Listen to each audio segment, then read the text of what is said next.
Over 2 years into this pandemic, we are still learning details about money from the first COVID relief package. Tonight, as part of our series, The Fleecing of America, we're looking at money specifically given to assist companies that were considered important to our national security.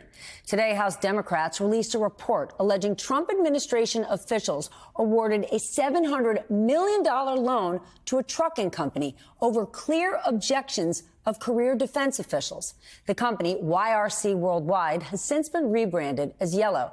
The New York Times pointing out, quote, Mark Meadows, the White House chief of staff, was a key actor coordinating with Yellow's lobbyists, according to correspondence that the committee obtained. The report also noted that the White House's political operation was, quote, almost giddy in its effort to assist with the loan application.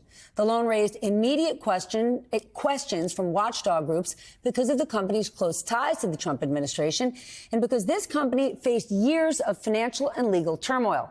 The Washington Post reporting in a letter to the committee responding to the report's findings, which Yellow provided to the Post, the company's lawyer, familiar name, Mark Kasowitz, said the committee had taken a partisan approach and was peddling baseless speculation and innuendo. If you didn't remember that name, Mark Kasowitz, he was previously Donald Trump's personal lawyer. With us tonight, Alan Rappaport, economic policy reporter for the New York Times. Break this down for us, because this wasn't just a PPP loan. Businesses could get money. This was a loan specifically for companies that help with our national security. And this company misrepresented how much business they do with our Department of Defense.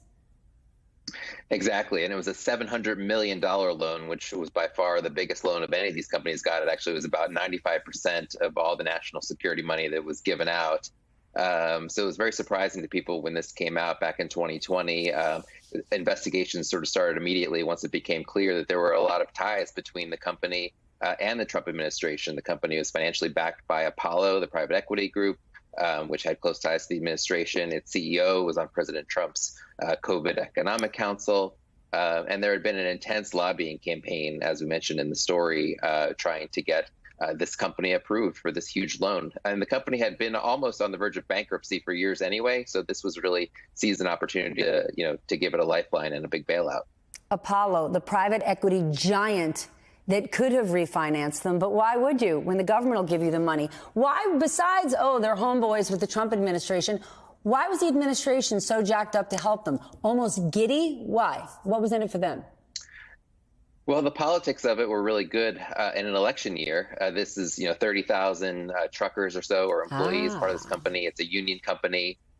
Jimmy Hoffa pitched President Trump on this directly in meetings. And, as we said, there was a lot of conversations between Mark Meadows, the political staff of the White House, trying to get this on board. Republicans and Democrats actually in Congress were also, trying to lobby Treasury Department to give this a close look because, there were a lot of jobs at stake here. Here's where I wish this show had a gong or like a wah-wah soundbite. I know this loan is part of an investigation from the Congressional Oversight Commission, that bipartisan commission meant to look at money that went to the wrong places. So investigation going on. Anything going to happen here? Well, it's really interesting. I don't think that the money is going to be quack or anything like that. I think in terms of outcome, there's going to be additional investigations. The Inspector General has been referred. The case has been referred to him. It's possible that this could be referred to the DOJ if there are false claims that were made under the False Claims Act. I think in the future, we're going to see additional restrictions on relief funds. The companies that have been accused of defrauding the government might not have access to them. And additional sort of transparency requirements to make sure that there are not conflicts of interest. Are there any tangible things that we can point to that the government is doing right now to change the way we operate? I mean, things like this, voters don't hear about them, right? This happens in closed-door meetings in the dark of night.